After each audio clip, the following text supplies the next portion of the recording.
यहाँ आना है, ये वाला खाली कंफर्टेबल है।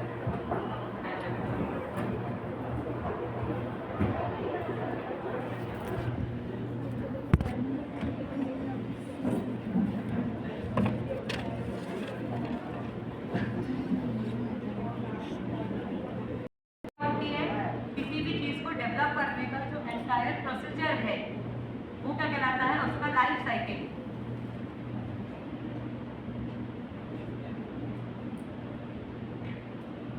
ओके, तो सॉफ्टवेयर डेवलपमेंट लाइफ साइकिल में मैंने एग्जांपल्स दिए थे पहले कि हम क्या करते हैं, प्लानिंग करते हैं। I have given the example of a restaurant, a full fledge meal. Planning किया कि क्या सर्व करना है, डिफाइन किया कि क्या क्या रिक्वायरमेंट्स होंगी, क्या हमको उसमें टूल्स लगने वाले हैं, क्या इंग्रेडिएंट्स लगने वाले हैं, everything that will come in the defining. Next is designing. हम एक प्रोडक्ट डिजाइन करते हैं, जैसे हम एक घर बना रहे हैं तो उसका हम डिजाइन बनाते हैं पहले, फिर घर बनाने जाते हैं, तो that comes under the designing phase. Next we have is building, that is the actual implementation. Software के टर्म्स में जब हम कोडिंग करते हैं तो वो हमारा बिल्डिंग फेज में यानी कि इम्प्लीमेंटेशन फेज में आता है। Next is testing. मैंने एग्जांपल बताया था, टेस्टिंग इक्वल्स टू टेस्टिंग। मतलब जब हम जो फुल फ्लेज मील बनाया है जब उसको हम टेस्ट करते हैं before giving to the customer, तो वो टेस्टिंग कहलाता है। सिमिलरली इन द सॉफ्टवेयर, जब हम सॉफ्टवेयर बनाते हैं तो हम उसको टेस्ट करते हैं पहले, जब वो हमारे एंड से पास होता है तब उसको आगे फॉरवर्ड करते हैं टू द यूजर है। ये होती है टेस्टिंग। नेक्स्ट इज डिप्लॉयमेंट, मतलब उस प्रोडक्ट को यूजर को हैंड ओवर करना, दैट इज डिप्लॉयमेंट। ये एक ओवरव्यू लगा कि क्या होता है। Okay, I have told you multiple stages. First is planning and requirement analysis. ठीक है, मैंने कल पढ़ाया था, उसमें 4 चीजें होती हैं। एक होता है प्लानिंग, एक defining the project scope, setting objectives and goal and resource planning. Planning मतलब क्या होता है, मैंने एग्जांपल दिया था कि मुझे एक कार बनानी है, से फॉर एग्जांपल स्मार्ट कार बनानी है। मेरा यूजर बेस जो रहेगा, मेरे टारगेट ऑडियंस वो रहेंगे मिडिल क्लास, और मेरा जो रेंज रहेगा वो रहेगा 8 to 10 लाख। ठीक है, तो ये मेरी एक प्लानिंग होगी। अब मैंने प्रोजेक्ट का स्कोप डिफाइन किया। स्कोप क्या होता है कि कहाँ तक आपकी बाउंड्रीज एक्सटेंड होंगी, that is the scope. Include navigation, मतलब मेरी कार में नेविगेशन होना चाहिए, एक स्पीड का डिस्प्ले होना चाहिए, कुछ सेंसर्स होने चाहिए। तो ये होता है कि क्या होना चाहिए में स्कोप।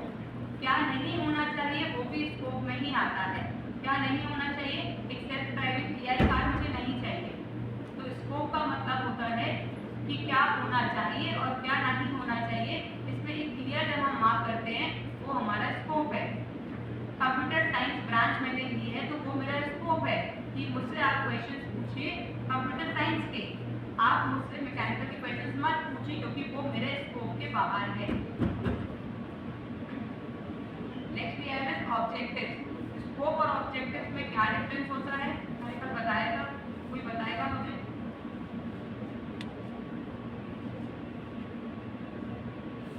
एनीबॉडी?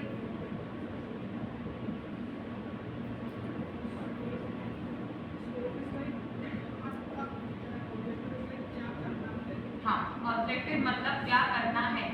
स्कोप बताता है कि हमारा एक्सटेंडेबिलिटी कितना है, और ऑब्जेक्टिव बताता है कि हम सक्सेस को किस किस बेसिस पे मेजर कर रहे हैं।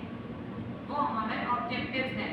हमारा सक्सेस ऑब्जेक्टिव, सक्सेस गोल्स क्या है कि हमारी कार सेफ होनी चाहिए, अफोर्डेबल होनी चाहिए, या इंस्टेंट ब्रेकिंग सपोर्ट करें। ठीक है, तो ये मेरे क्या हुए, ऑब्जेक्टिव हुए। मुझे क्लास में हाईएस्ट मार्क्स लाने हैं, ये मेरा एक ऑब्जेक्टिव है। जबकि मेरा जो स्कोप है वो क्या है, कंप्यूटर साइंस। क्लियर? तो स्कोप और ऑब्जेक्टिव में डिफरेंस समझ आता है कि स्कोप क्या है, ऑब्जेक्टिव क्या है। नेक्स्ट है रिसोर्स प्लानिंग। क्या रिसोर्सेज चाहिए पड़ेंगे। मैंने बोला कार बनाने के लिए मुझे सबसे इंपॉर्टेंट इंजीनियर चाहिए, फिर मुझे सेंसर चाहिए, टेस्टर चाहिए, कुछ टूल्स लगते हैं। ठीक है, एंड फाइनल आउटपुट में क्या बन के आएगा, प्रोजेक्ट प्लान, जो हम नेक्स्ट टीम को फॉरवर्ड करेंगे। So what we have studied in the requirement analysis phase, first is planning, next is defining the scope, third is setting the objectives, fourth is resource planning and final output is the project plan. That is हमारा planning phase complete हो गया। हमने planning को हर angle से plan करके रख लिया। Defining the requirement phase, see in the diagram defining requirements का मतलब प्लानिंग एंड डिफाइनिंग रिक्वायरमेंट्स में अंतर होता है। ये सी बाय एग्जांपल, डिफाइनिंग होता है फिर functional requirement, technical requirement and requirement reviews and approve. क्या मतलब होता है इसका, एग्जांपल से समझते हैं। फंक्शनल रिक्वायरमेंट्स क्या होती हैं और टेक्निकल रिक्वायरमेंट्स क्या होती हैं।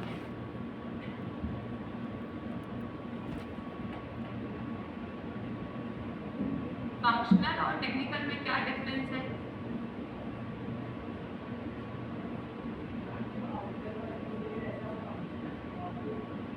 इंटरनल वर्किंग होती है वो टेक्निकल।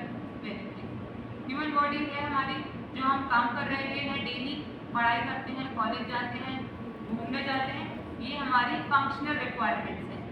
ठीक है, हमारी बॉडी कैसे काम कर रही है, क्या उसका कार्डियो सिस्टम है, क्या रेस्पिरेटरी सिस्टम है, एक्सेट्रा, क्या डाइजेस्टिव सिस्टम है, वो उसकी टेक्निकलिटीज हो गई। क्लियर।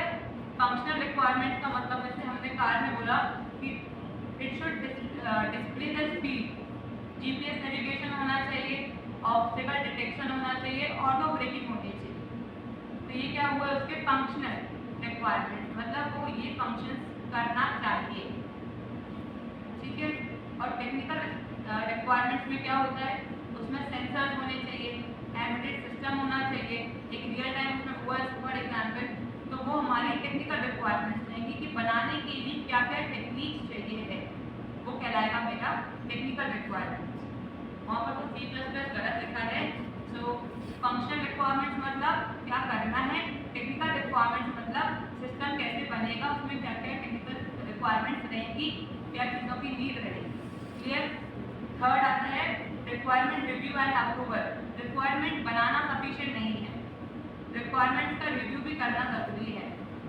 किचन में शेफ ने बोला कि से फॉर एग्जांपल 10 kg मुझे ग्रॉसरी आइटम्स चाहिए है, but as per the need restaurant चल ही नहीं रहा, उतना नीड ही नहीं है। तो रिक्वायरमेंट तो है, पर क्या रिक्वायरमेंट को अप्रूव किया, अगर अप्रूव नहीं करेंगे तो क्या होगा, फिर वहाँ वेस्टेज हो जाएगा।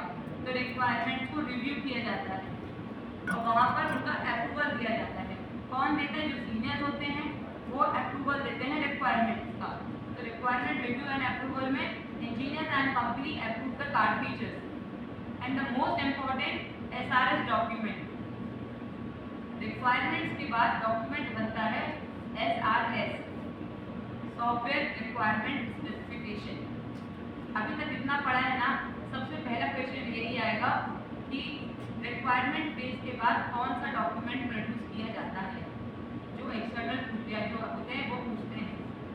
ये फर्स्ट क्वेश्चन है कि SRS डॉक्यूमेंट किस पेज के बाद आता है। तो कौन सा पेज रहेगा अपना, रिक्वायरमेंट पेज। रिक्वायरमेंट पेज के बाद SRS डॉक्यूमेंट प्रोड्यूस करना होता है।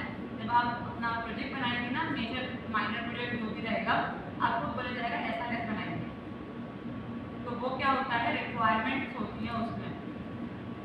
क्लियर। SRS मतलब software requirement specification. Next is design phase. Design phase में क्या होता है, एक तो डिजाइन होती है, एक HLD और LLD। HLD और LLD क्या होता है, high level design and low level design. Design मतलब हमने एक ओवरव्यू बना दिया कि कैसे मेरे सेंसर काम करेंगे, कैसे मेरे ब्रेक्स काम करेंगे, कैसे डिस्प्ले काम करेगा, एवरीथिंग। तो ये एक मेरा जनरल हो गया। तो ये क्या है, मेरी सिंपल डिजाइन ओवरव्यू। फिर हम आते हैं हाई लेवल डिजाइन पे और लो लेवल डिजाइन पे। क्या होता है, तो अच्छा example, real life example high level design और लो लेवल डिजाइन का।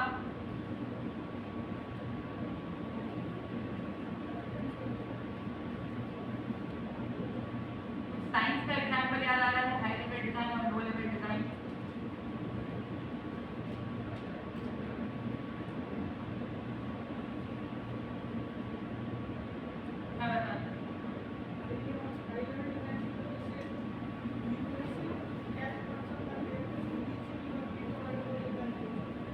हाई लेवल डिजाइन मतलब होता है एक ब्रॉडर पर्सपेक्टिव और लोअर लेवल डिजाइन होता है एक स्पेसिफिक पर्सपेक्टिव।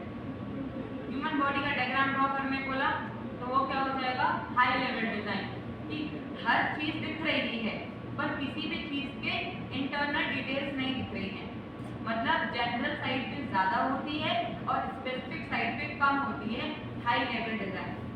फिर आपसे बोला एक डायग्राम बनाइए ईयर का, ह्यूमन ईयर का डायग्राम बनाने बोला, तो ये एग्जाम्पल होगा लो लेवल डिज़ाइन का।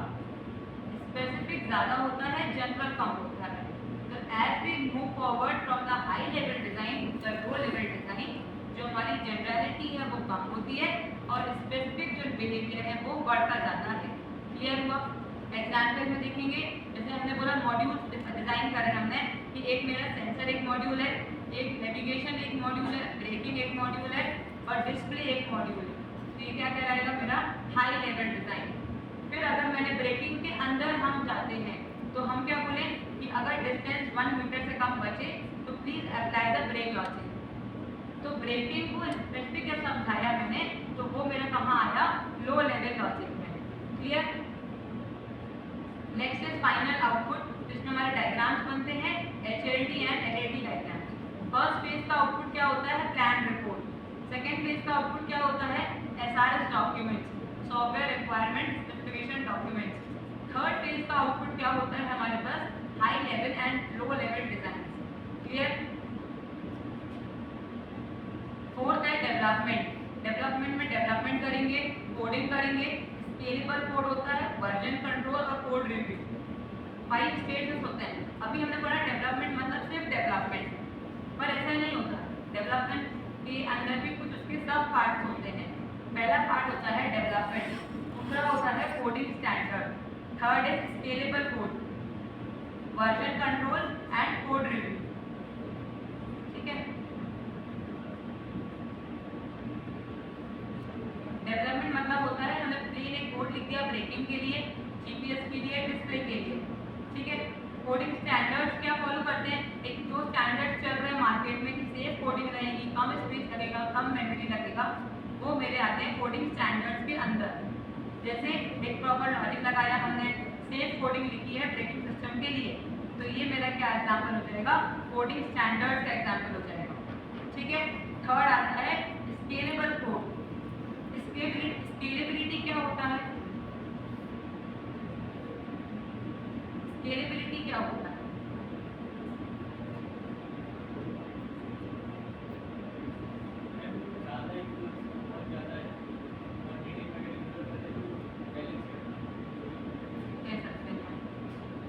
स्केलेबिलिटी का मतलब होता है कोई सिस्टम कब स्केलेबल होगा, जब वो नए फीचर्स को अपने अंदर एक्सेप्ट करेगा। That is called as scalability. ठीक है? स्केलेबिलिटी मतलब होता है स्केल बढ़ाना, मतलब नए फीचर्स को एक्सेप्ट करना। ठीक है? जैसे हमारे पास स्केलेबिलिटी में आया कि बाद में लगा कि एक फीचर रह गया है वॉइस कंट्रोल, तो हमने जब उसमें ऐड किया मतलब मेरा सिस्टम क्या है, स्केलेबल है। कोई डाउट है?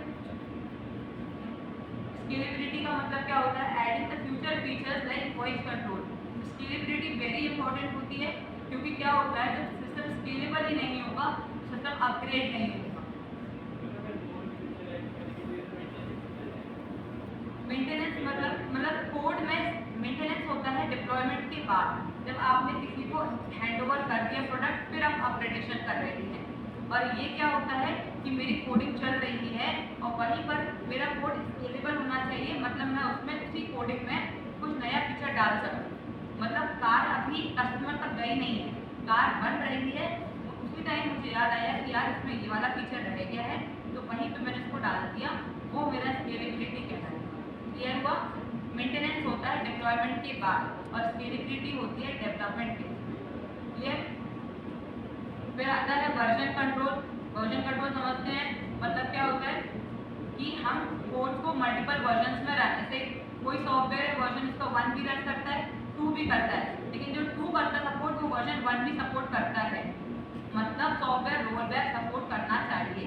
ये होता है version control. Tracks the code changes and allow the roll back if needed. Clear? ऐसा सॉफ्टवेयर अपग्रेड नहीं करते तो सॉफ्टवेयर चलना बंद तो नहीं हो जाता है, तो क्या होता है रोल बैक अलाउ करता है। तो सॉफ्टवेयर में क्या होना चाहिए, वर्जन कंट्रोल होना चाहिए। नेक्स्ट इज कोड रिव्यू, मतलब ब्रेकिंग लॉजिक जो चलाया कोड का रिव्यू करना। जैसे हम रिक्वायरमेंट का रिव्यू करते हैं कि रिक्वायरमेंट जो दी गई है वो सही है कि नहीं। उसी प्रकार से हम क्या करेंगे, कोडिंग का भी रिव्यू करेंगे। जो कोड लिखा है हमारे डेवलपर्स ने, क्या वो कोड सही है कि नहीं है। ब्रेकिंग लॉजिक जो दिया है कि 1 मीटर से कम डिस्टेंस बचे तो ब्रेक लग जाना चाहिए, वो काम कर रहा है कि नहीं। अगर वो गलत काम कर रहा होगा तो डिस्टेंस कम बचा है, लॉजिक बोलता है कि जब नहीं लगाओ ब्रेक, या रॉन्ग लॉजिक हो गया तो क्या हो जाएगा, ब्रेक लगेगा ही नहीं ऑटोमेटिकली। मतलब कि कोडिंग जो करी गई है वो सही है कि नहीं, ये आता है हमारा कोड रिव्यू में। आउटपुट क्या होता है, सॉफ्टवेयर के मॉड्यूल्स बनके तैयार हो जाते हैं, कार बनके रेडी हो जाती है। क्लियर हुआ। तो फर्स्ट का आउटपुट क्या होता है, फर्स्ट फेज का आउटपुट क्या होता है, प्लानिंग का प्लान रिपोर्ट, सेकेंड का एसआरएस डॉक्यूमेंट, थर्ड का हाई लेवल डिजाइन है, लो लेवल डिजाइन, फोर्थ का क्या होता है, working car. For example in software example source code बन के रेडी हो जाता है और एक वर्किंग एप्लीकेशन सामने आता है। Clear. Next we have testing phase. Testing phase में सिस्टम टेस्टिंग होती है, मैनुअल टेस्टिंग होती है, ऑटोमेटेड टेस्टिंग होती है।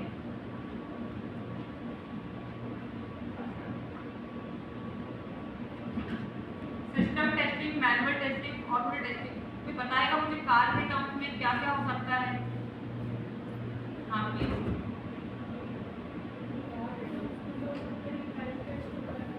तो वो किस में आएगा, मैनुअल टेस्टिंग में आ जाएगा।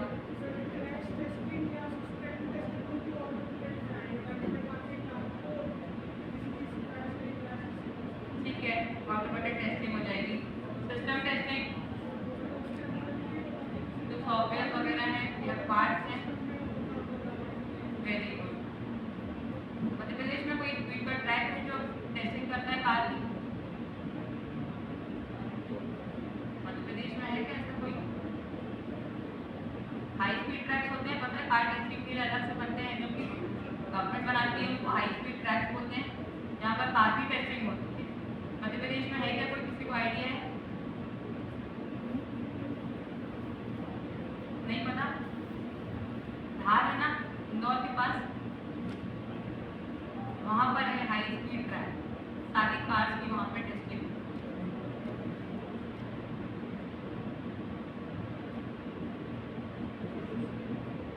टेस्टिंग फेज में सिस्टम टेस्टिंग मतलब सेंसर को टेस्ट करना, ब्रेक को टेस्ट करना, डिस्प्ले टेस्ट करना, मतलब हर मॉड्यूल को अलग अलग टेस्ट करना, ये होता है सिस्टम टेस्टिंग। सिस्टम को टेस्ट करना मतलब सिस्टम टेस्टिंग। और सिस्टम में क्या होते हैं, मॉड्यूल्स होते हैं, तो मॉड्यूल्स को टेस्ट किया मतलब सिस्टम को टेस्ट किया, और वो कहलाता है मेरा सिस्टम टेस्टिंग। मैनुअल टेस्टिंग में जब मैन जाता है टेस्ट करने के लिए, वर्ड पकड़ेंगे तो मीनिंग बनेगा। मैनुअल का मतलब ही होता है जब मैन जा रहा है टेस्ट करने, तो वो क्या कहलाता है, मैनुअल टेस्टिंग। यहाँ पर ड्राइवर जो होता है वो कार को चेक करता है, चलाता है मैनुअली, ये मेरी आती है मैनुअल टेस्टिंग। सॉफ्टवेयर में क्या होता है, सॉफ्टवेयर को कोई इंसान जो होता है ऐसे कस्टमर यूज करके देखता है, तो वो होती है मैनुअल टेस्टिंग। नेक्स्ट की है ऑटोमेटेड टेस्टिंग। ठीक है, ऑटोमेट का मतलब ही होता है ऑटोमेटिकली, सिस्टम का मतलब होता है सिस्टम, मैनुअल का मतलब होता है मैन, ऑटोमेटेड होता है ऑटोमेटिकली, मतलब कुछ हम जो है सिमुलेट कर रहे हैं ऑब्स्टिकल डिटेक्शन को ऑटोमेटिकली। सिमुलेशन क्या होता है, सिमुलेट करना मतलब होता है किसी चीज से दूसरी चीज को फर्क पड़ना, ये कहलाता है सिमुलेशन।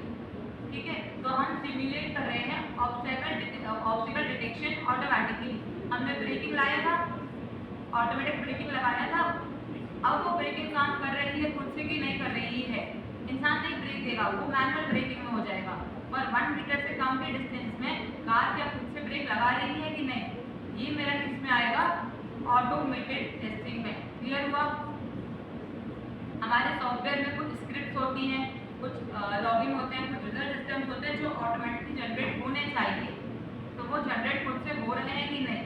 से फॉर एग्जाम्पल मैंने तुम लोगों का टेस्ट लिया, सॉफ्टवेयर में है कि automatically generate the ranks according to the number, तो क्या बिना मेरे ह्यूमन इंटरवेंशन के सॉफ्टवेयर खुद से काम कर रहा है ऑटोमेटिकली कि नहीं, ये क्या कहलाता है मेरा ऑटोमेटेड टेस्टिंग। फिर हमने सिस्टम टेस्ट कर ली, मैनुअल टेस्टिंग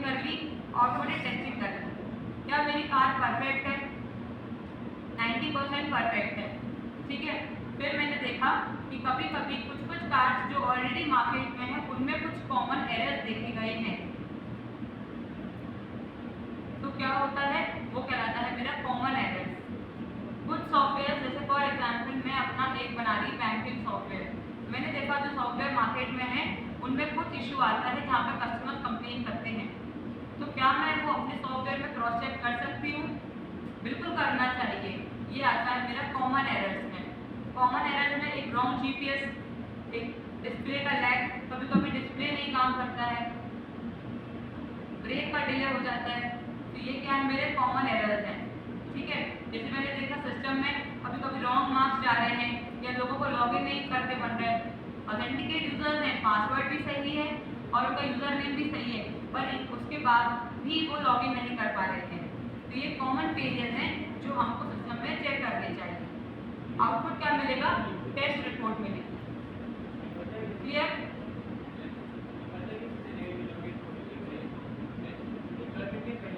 हाँ, ये सारे पेजेस जो है डिप्लॉयमेंट के पहले के पेजेस हैं। जब हम रेस्टोरेंट में खाना खाते हैं या हम बनाते हैं जब, तो कस्टमर को जस्ट देने के पहले हम टेस्टिंग कर रहे हैं। तो हम ये टेस्टिंग का पार्ट पढ़ रहे हैं जो कि डिप्लॉयमेंट के जस्ट पहले आएगा।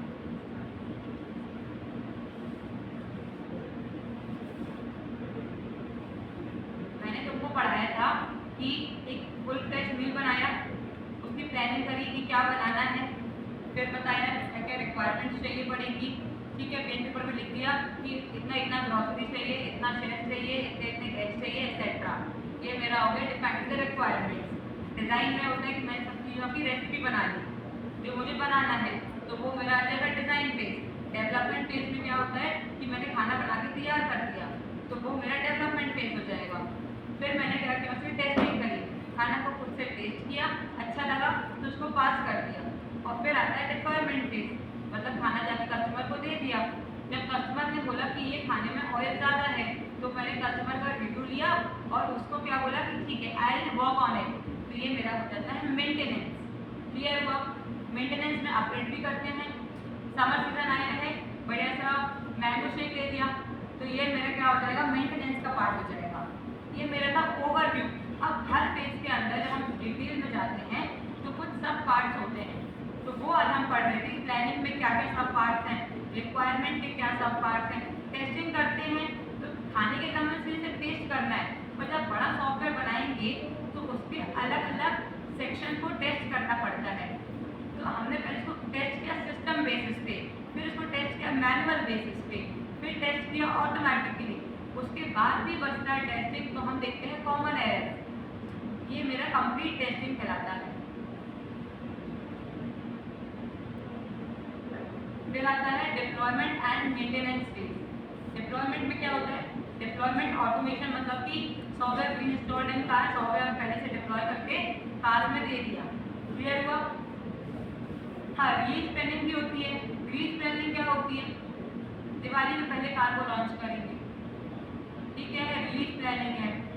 तो क्या होता है, जब भी कोई सॉफ्टवेयर हम बनाते हैं कि हमको वो सॉफ्टवेयर को डिप्लॉय करना है, ये किस में आ जाएगा, मेरा डिप्लॉयमेंट फेज में आ जाएगा।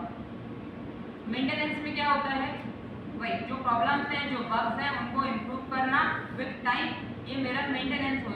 Improve braking, fix the navigation bugs etcetera. Feedback किसका पार्ट है, तो फीडबैक और अपग्रेडेशन दोनों ही मेंटेनेंस का पार्ट होते हैं। फीडबैक का मतलब क्या होता है, user report GPS issue, user ने बोला कि जीपीएस प्रॉब्लम हो रही है, मैंने उसको अपग्रेड किया, ये मेरा किसमें आएगा, मेंटेनेंस में आएगा। फाइनल आउटपुट क्या है, मेरा एक कार है, उसमें सॉफ्टवेयर भी है, उसमें अपडेट्स है, एवरीथिंग इज डन। ये मेरी हो गई एसडीएलसी। कोई पूछेगा एसडीएलसी लाइफ साइकिल में कितने फेजेस होते हैं, तो आप क्या बोलेंगे, कितने होते हैं, 6 फेजेस होते हैं। एसआरएस डॉक्यूमेंट किस फेज के बाद मिलता है, रिक्वायरमेंट एनालिसिस फेज के बाद। प्लानिंग फेज के बाद क्या मिलता है, प्लान रिपोर्ट मिलती है। रिक्वायरमेंट फेज के बाद क्या मिलता है, एसआरएस डॉक्यूमेंट मिलता है। थर्ड आता है डिज़ाइन फेज के बाद क्या मिलता है, high level design and low level design मिलती हैं। डेवलपमेंट के बाद क्या मिलता है, फिर मुझे एक कार मिलती है जिसमें सॉफ्टवेयर के वर्किंग मॉड्यूल्स हैं, हमारे पास एप्लीकेशन सॉफ्टवेयर बोलेंगे तो सर एक सोर्स कोड मिल रहा है जहाँ पर सिस्टम प्रॉपर्ली वर्क कर रहा है। टेस्टिंग के बाद क्या होती है, टेस्ट रिपोर्ट्स होती हैं। कभी भी किसी कंपनी में टेस्टिंग के अलग लोग होते हैं, कोडिंग के अलग होते हैं। ऐसा नहीं कि एक ही बंदा सारे काम कर रहा है, शुरू से प्लानिंग वही कर रहा है, कस्टमर से जाके रिक्वायरमेंट लेके वही आ रहा है, फिर घर आके कोडिंग भी वही कर रहा है, ऐसा नहीं होता है। We have a dedicated team for everything. So report बनाना बहुत ज़रूरी है। मैम ने समझाएंगे तो नहीं, चलो भाई आओ तो बताता हूँ मैं, तुम्हारे में ये गलतियाँ हैं। This is not how we do it in professionally. How we do it, we make the reports and we forward the report to the next team. वो टीम खुद समझेगी और समझ लेगी क्या प्रॉब्लम है क्या नहीं है। जब टेस्टिंग टीम ने एक प्रॉपर टेस्ट कोड तैयार कर दी, जब वो वापस आएगी कोडिंग टीम के पास, तो कोडिंग टीम को पता होगा कि कहाँ मिस्टेक है, तो वो ठीक करेंगे। That is why the output documents are very important. What is the need for SDLC? कोई मुझे बताएगा 4 पॉइंट की एसडीएलसी की क्या जरूरत होती है? एसडीएलसी नहीं होगा तो क्या होगा?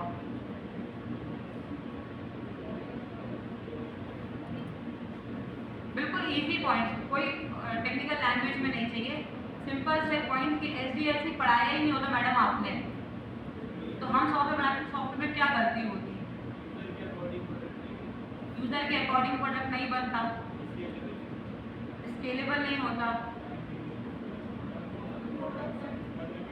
हाँ टाइम ज़्यादा लगता, यूजर इंटरफेस उसका उतना अच्छा नहीं होता, बग्स होते उसमें। Any new cases also I want you can try some points girls. कोई भी एक पॉइंट एसडीएलसी पढ़ाया मैंने इतना सारा, कोई भी एक पॉइंट।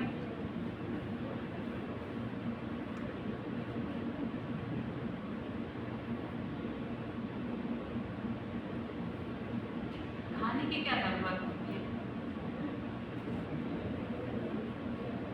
एनर्जी आती है, ठीक है। खाने की नीड जब हमको लिखना होता है तो खाने के फीचर मालूम होने चाहिए। खाने का फीचर है कि वो एनर्जी देता है, जब खाना नहीं होगा तो एनर्जी नहीं होगी। तो किसी भी आंसर, जब हम कोई भी आंसर फ्रेम करते हैं ना, तो हमको ज़रूरी नहीं कि हमको हर चीज़ आना चाहिए उस आंसर के बारे में। हमको ये पता होना चाहिए कि कौन सी चीज़ किस जगह पे हम फिट कर सकते हैं। मैडम ने पूछा एसडीएलसी की नीड क्या है, हमको नहीं मालूम, पर हमको एसडीएलसी के फीचर तो मालूम है। एसडीएलसी नहीं होगा तो उसके फीचर होंगे क्या? नहीं। वो भी आया मैडम, इसमें आप बता रही थी कि बग रिमूव करता है बग, तो एसडीएलसी नहीं होगा तो सॉफ्टवेयर में मेरे एरर आएंगे, ठीक है, हो गया। आपने बताया कि रिक्वायरमेंट लिखते हैं, अगर एसडीएलसी नहीं होगी तो रिक्वायरमेंट ही क्लियरली डिफाइन नहीं होंगी। समझ आता है कि किसी भी चीज़ के फीचर्स हैं, उन्हीं को जब याद कर लेते हैं तो वही चीज़ हम कहाँ पे सेट कर सकते हैं, उसकी लीड में। ये जो पूरा सब्जेक्ट है ना, इसका यही जिस्ट है। अगर आपको ये करके बन गया तो पूरा सब्जेक्ट बन जाएगा। हम पढ़ेंगे वाटरफॉल मॉडल, याद कर लिया, वाटरफॉल मॉडल में क्या कमी है वो याद कर ली, तो अगले मॉडल में क्या अच्छा चीज़ें हैं वो याद हो जाएंगी। तो यहाँ पे हमारी एनर्जी बची, अगले मॉडल में क्या कमी है वो याद कर ली, तो उसके अगले मॉडल में क्या फायदा हो रहा है वो याद हो जाएगा। So you don't need to learn everything, you just need कि जितना नॉलेज है उसको कैसे प्रेजेंट कर सकते हैं। Clear? What is the need for SDLC? It is a method, approach or process that is followed by the software development organization while developing any software. Clear होता है ये पॉइंट कि समझाऊं इसको? SDLC models were introduced to follow a disciplined and systematic method while designing the software. Madam अगर SDLC नहीं होगा तो सॉफ्टवेयर बनाने का एक डिफरेंट अप्रोच नहीं होगा। रिक्वायरमेंट ली नहीं और क्या करने लगे, डेवलपमेंट पहले करने लगे। डेवलपमेंट किया नहीं पूरा, टेस्टिंग पहले करने लगे। जितनी बनी है लॉबी और भी चलाने तो कारक बनती रहेगी बाकी की बात। ऐसा होता है क्या? नहीं। तो क्या होता है, एसडीएलसी से क्या मिलता है, एक वेल डिफाइंड डिसिप्लिन और सिस्टमैटिक मेथड मिलता है। पूरी लाइफ साइकिल को ब्रेक करती है मल्टीपल पार्ट्स में। मल्टीपल पार्ट्स का मतलब होता है जैसे एक पार्ट है, सेकेंड फेज है, थर्ड फेज है, डिवाइड किया तो क्या हुआ, काम भी बढ़ गया, टाइम भी कम लगा, मैनेजमेंट भी इजी हो गया। समझ आता है? और जो जहाँ पर लैग कर रहा है उसको ट्रैक करना भी इजी हो गया, मतलब उसकी विजिबिलिटी भी बढ़ गई। अगर हम डिफरेंशियल बनाए था, अगर हम डिवाइड ही नहीं करेंगे तो हम समझ ही नहीं पाएंगे कि किस पेज में सॉफ्टवेयर चल रहा है, मतलब उसको ट्रैक ही नहीं कर पाएंगे।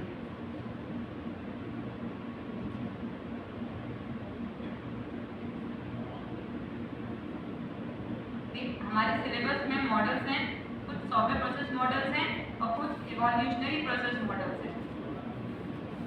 Software process models and evolutionary process models.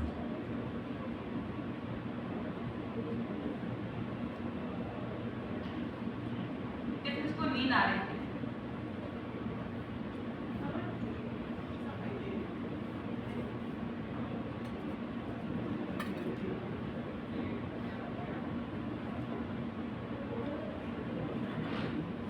Very honestly किसको नींद आ रही है?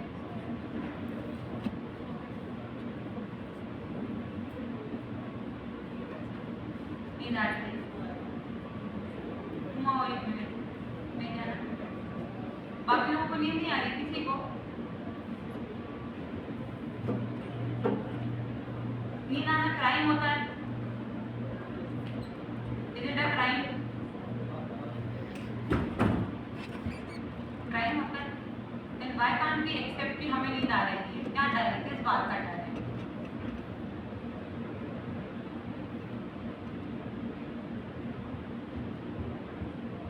मैडम क्या करेगी? क्लास में बाहर भगा देगी ज्यादा से ज्यादा, घर पे जाने देगी?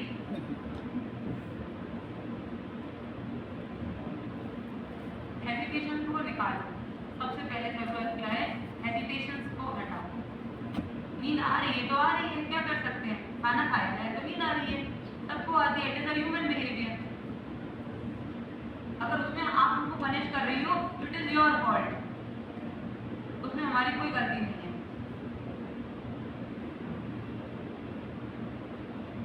हेजिटेशन किस बात का रहता है? कि सच बोलने में हेजिटेट कर रहे हैं। आधे से ज्यादा लोग सो रहे हैं, जिसमें ये फोर्थ रो तो पूरी सो रही है, कुछ नहीं सुना इन लोगों ने कि मैंने क्या पढ़ाया आज।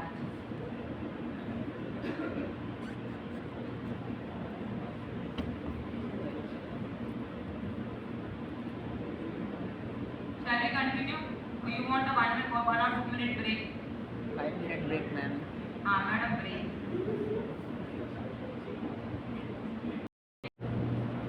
Hello everybody. How are you?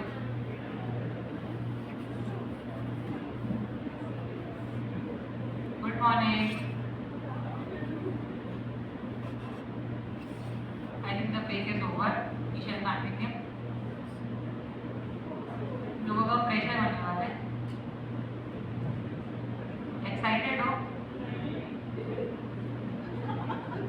Pressure नहीं हो कि एक्साइटेड नहीं हो?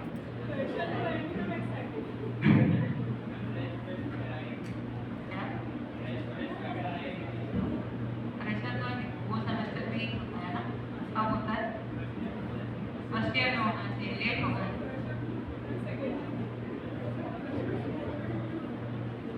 प्रेशर इसलिए इस सेमेस्टर में करा रहे हो क्योंकि आप लोगों को ये फीलिंग ना आए कि आप लोग बहुत पुराने हो, स्पेशल फील करा रहे होंगे। You should feel special throughout your engineering. कौन आएगा प्रेशर में? अच्छा, अभी कोई नहीं उठा रहा हाथ, देखना जिस दिन होगा सब आएंगे। ये एक नॉर्मल नोशन होता है कि हम तो नहीं आएंगे प्रेशर में, और पता नहीं लास्ट में कैसे सब आ जाते हैं।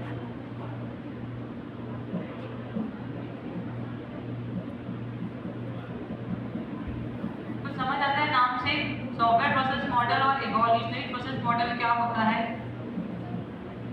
कुछ भी समझ आता है इस नाम से? Please, I want the new faces to answer this time. Starting रोज आंसर करती हैं, आप लोग आंसर करेंगे। सॉफ्टवेयर प्रोसेस मॉडल और इवोल्यूशनरी प्रोसेस मॉडल से कुछ समझ आता है?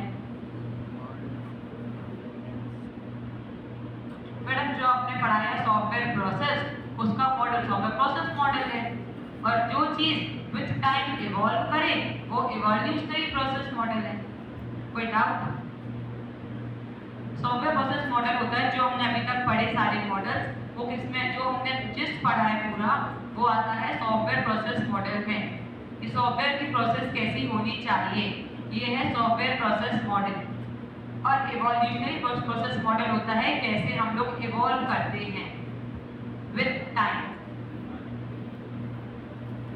इवॉल्विंग का बेस्ट एग्जांपल क्या कर सकते हैं, साइंस में हमने ज्योग्राफी में पढ़ा होगा हमने, humans were human, they were Homo erectus, then we have evolved to Homo sapiens। ये बेस्ट एग्जांपल है जो इवोल्यूशनरी में हम दे सकते हैं। पहले हम लोग होमो, ये मत बोला करो पहले पत्थर थे अब इंसान बन गए, ये this is not a good language for this thing, है ना। क्या बोलना चाहिए कि पहले हम लोग होमो इरेक्टस थे, नाउ हम लोग होमो सैपियंस हैं। Clear? So that is the best example you can give in case of evolutionary model। तो क्या evolutionary model में जब होमो सैपियंस थे तो क्या वो सॉफ्टवेयर प्रोडक्ट नहीं थे? प्रोडक्ट थे, they were ready to use products, मतलब वो रियल लाइफ में एग्जिस्ट कर रहे थे। हाँ, उनमें कुछ टाइम में चेंजेस करते जा रहे और नया सॉफ्टवेयर बन के रेडी हुआ जो होमो सैपियन कहलाया।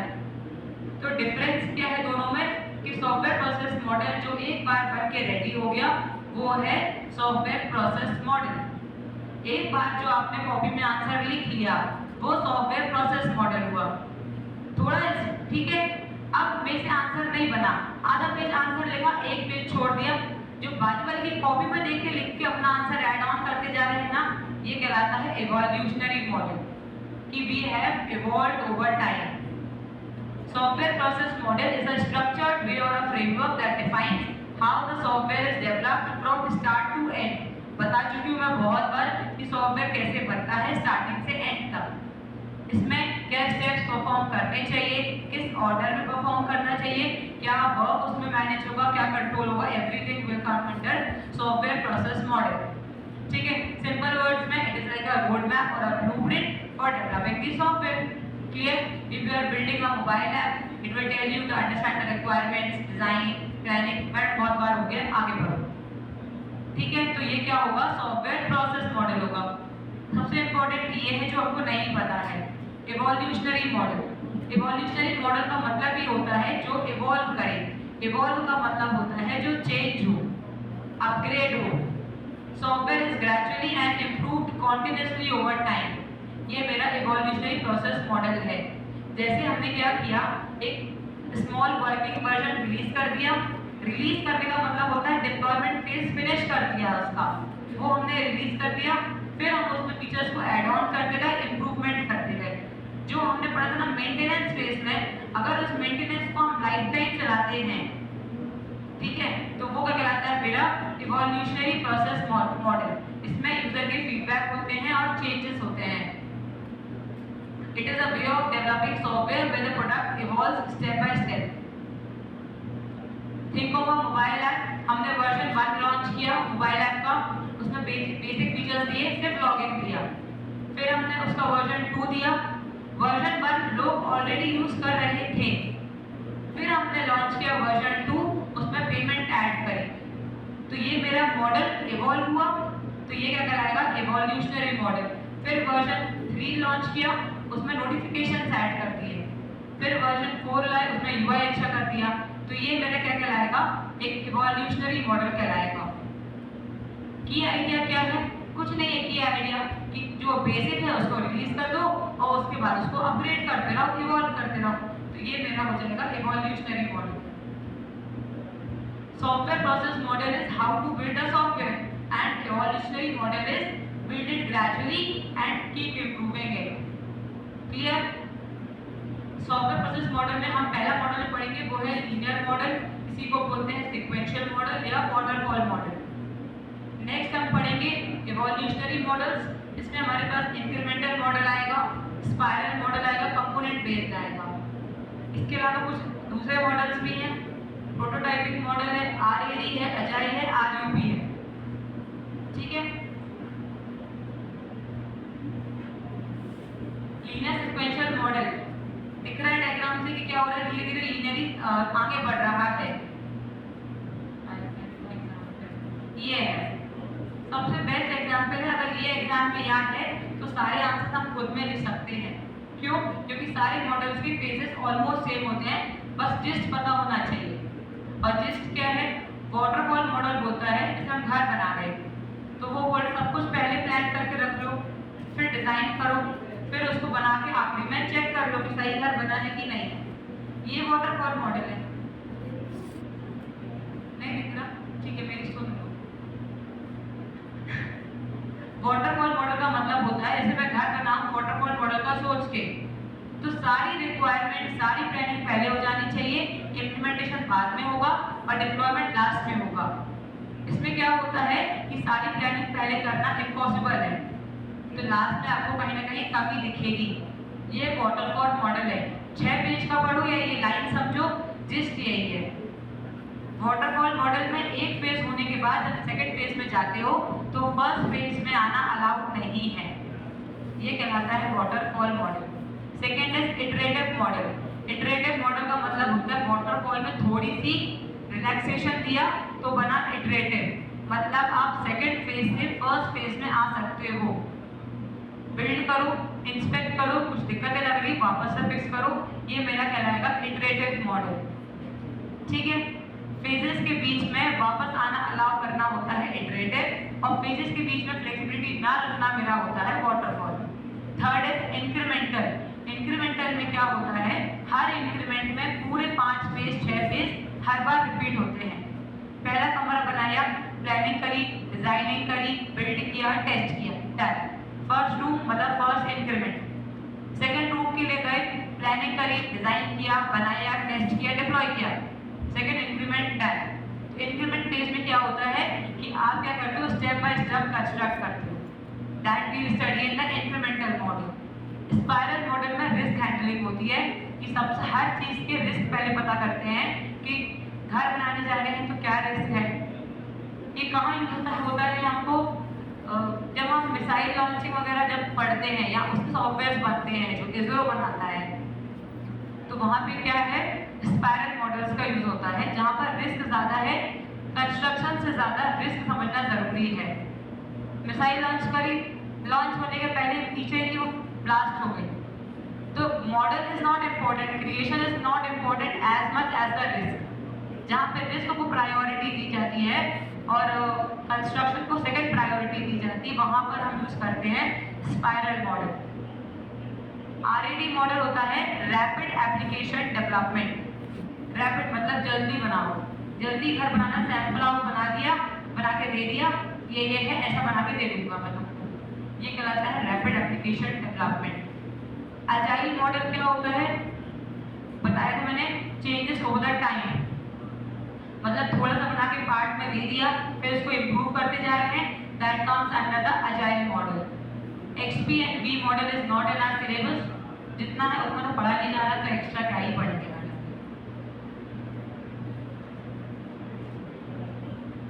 Waterfall is equals to no change, ये आपके लिए एक शॉर्ट नोट है जो आप चीट कोड मत बना के जाना इसका एग्जाम में, ये पढ़ने के लिए है। Waterfall is equals to no change. Iterative मतलब कैन गो बैक, स्पाइरल मतलब think about the risk, incremental मतलब बिल्ड इन पार्ट्स, RAD मतलब बिल्ड फास्ट, अजाइल मतलब कीप इम्प्रूविंग। क्लियर? अगर ये जिस हमको याद है तो एग्जाम में कोई मॉडल आएगा हम कंफ्यूज नहीं होंगे, और अगर यही नहीं समझ आता है तो हर मॉडल कितना भी पढ़ लो, 6-6 पेज के मॉडल्स होते हैं, याद ही नहीं रहेगा कि जिस ही क्या था। क्लियर?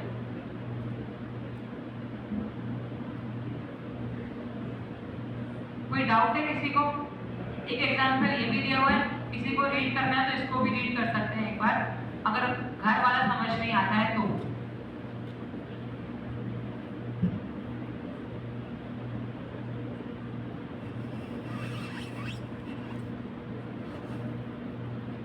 इसरो का फुल फॉर्म क्या होता है, क्या करता है?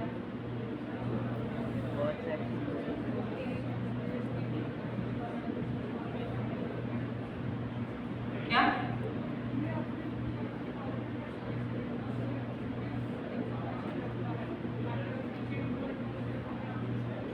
DRDO क्या करता है फिर?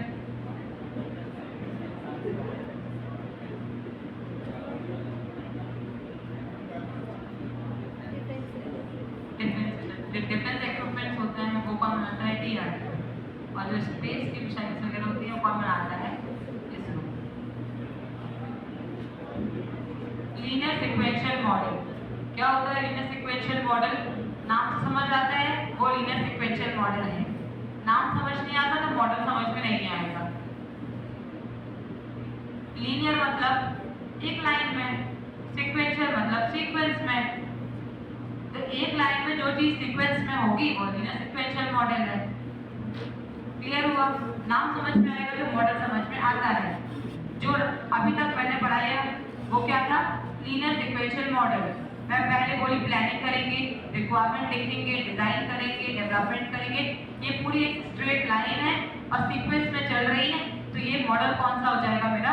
Linear sequential model. It flows step by step like a waterfall. इसका पहले नाम वाटरफॉल था, अपग्रेड करके क्या बोलते हैं लोग? Linear sequential model. It is also called as a waterfall model and it is the simplest SDLC model. Each phase is completed fully before moving to the next and there is no going back. ठीक है? समझाने की जरूरत है waterfall model क्या होता है।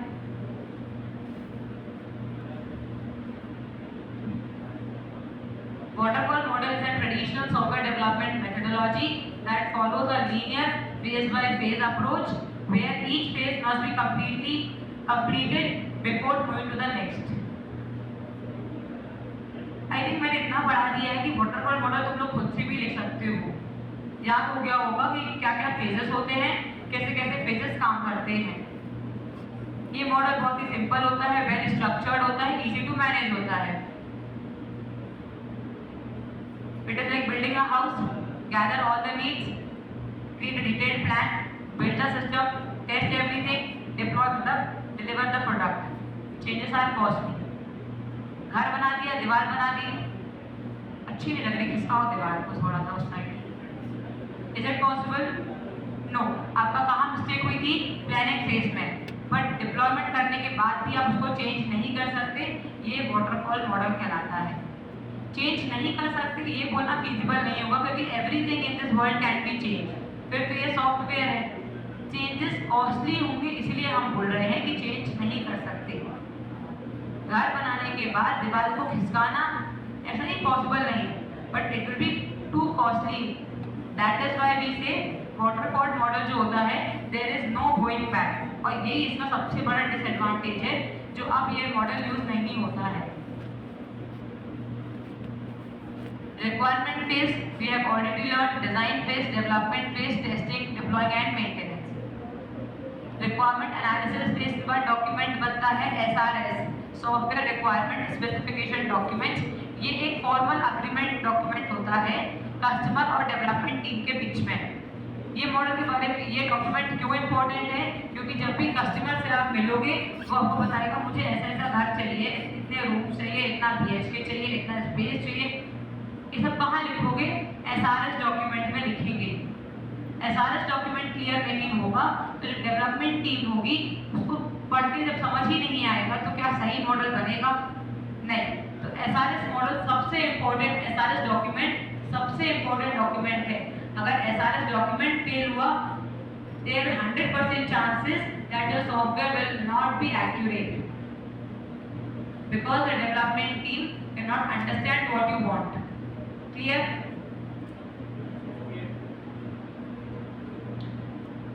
Design phase बता चुकी हूँ, हाई लेवल डिजाइन होती है, लो लेवल डिजाइन होती है। डॉक्यूमेंट पढ़ा था हाई लेवल डिजाइन और low level design. Officially document को क्या बोलते हैं? Software design document. SRS मतलब सॉफ्टवेयर रिक्वायरमेंट स्पेसिफिकेशन और SDD मतलब software design document. Clear? Design phase में क्या बन के रेडी होता है? डिजाइन बना के दे रहे हैं, मतलब मैप बना के दे रहे हैं। सॉफ्टवेयर के टर्म्स में फ्लो चार्ट्स होंगे, यूएमएल डायग्राम्स होंगे, ER डायग्राम्स होंगे। ये क्या आ जाएगा मेरा डिजाइन फेज में? डिजाइन कैसी होती है बता चुकी हूँ, हाई लेवल डिजाइन होती है और लो लेवल डिजाइन होती है। इम्प्लीमेंटेशन फेज होता है जहाँ पे हम एक्चुअल कोड को इम्प्लीमेंट करते हैं, पूरी उसकी कोडिंग लिखते हैं। क्लियर? टेस्टिंग बता चुकी हूँ, यूनिट टेस्टिंग होती है इसमें, सिस्टम टेस्टिंग, मैनुअल टेस्टिंग।